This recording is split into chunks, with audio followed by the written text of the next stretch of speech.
Shalom, Assalamualaikum, salam sejahtera bagi kita semua. Om Swastiastu, Nano Buddhaya, dan salam kebajikan. Perkenalkan, nama saya Agnes Lestari Simanjuntak. Saya dari kelas 10 MIPA 1, absen 1. Di video kali ini saya akan menjelaskan tentang Kementerian Koordinator di bidang politik, hukum, dan keamanan. Kementerian Koordinator Bidang Politik, Hukum, dan Keamanan adalah kementerian dalam pemerintah Indonesia yang membidangi koordinasi perencanaan dan penyusunan kebijakan serta sinkronisasi pelaksanaan kebijakan di bidang politik, hukum, dan keamanan. Kementerian Koordinator Bidang Politik, Hukum, dan Keamanan dipimpin atau diketuai oleh Mahfud MD yang berasal dari Jawa Timur dan menjabat sejak tanggal 29 bulan Oktober tahun 2019. Kementerian Koordinator Bidang Politik, Hukum, dan Keamanan mempunyai tugas membantu Presiden dalam menyingkronkan dan mengoordinasikan perencanaan, penyusunan, dan pelaksanaan kebijakan di bidang politik, hukum, dan keamanan.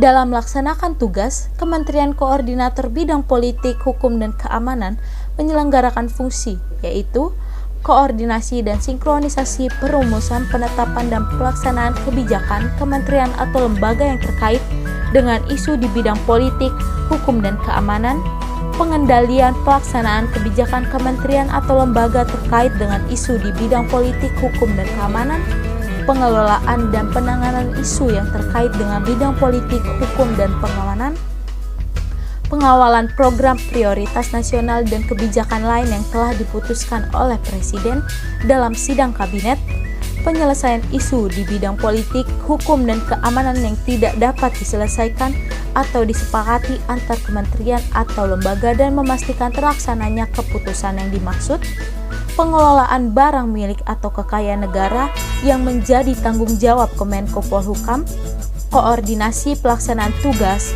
pembinaan, dan pemberian dukungan administrasi kepada seluruh unsur organisasi di lingkungan Kemenko Polhukam, pengawasan atas pelaksanaan fungsi di lingkungan Kemenko Polhukam, dan yang terakhir pelaksanaan fungsi lain yang diberikan oleh Presiden. Struktur organisasi. Yang pertama, Sekretariat Kementerian yang terdiri dari Biro Perencanaan dan Organisasi, Biro Umum, dan Biro Hukum Persidangan dan Hubungan Kelembagaan. Yang kedua ada Inspektorat. Yang ketiga ada Deputi yang terdiri dari Deputi Bidang Koordinasi Politik Dalam Negeri, Deputi Bidang Koordinasi Politik Luar Negeri, Deputi Bidang Koordinasi Hukum dan Hak Asasi Manusia, Deputi Bidang Koordinasi Pertahanan Negara, Deputi Bidang Koordinasi Keamanan Nasional, Deputi Bidang Koordinasi Kesatuan Bangsa, dan yang terakhir Deputi Bidang Koordinasi Komunikasi, Informasi, dan Aparatur.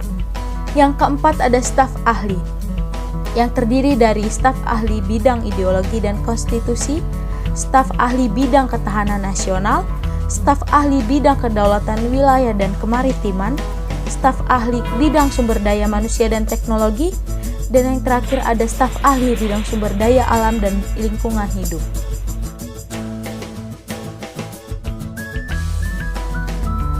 Kementerian Koordinator Bidang Politik, Hukum, dan Keamanan mengoordinasikan yang pertama ada Kementerian Dalam Negeri, yang kedua ada Kementerian Luar Negeri, yang ketiga ada Kementerian Pertahanan, yang keempat ada Kementerian Hukum dan Hak Asasi Manusia, yang kelima ada Kementerian Komunikasi dan Informatika, yang keenam ada Kementerian Pendayagunaan Aparatur Negara dan Reformasi Birokrasi, yang ketujuh ada Kejaksaan Agung Indonesia, yang kedelapan ada Tentara Nasional Indonesia, yang terakhir atau yang kesembilan ada Kepolisian Negara Republik Indonesia.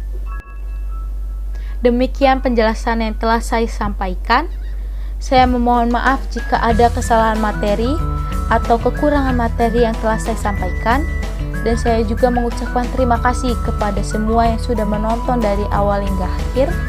Dan bye-bye!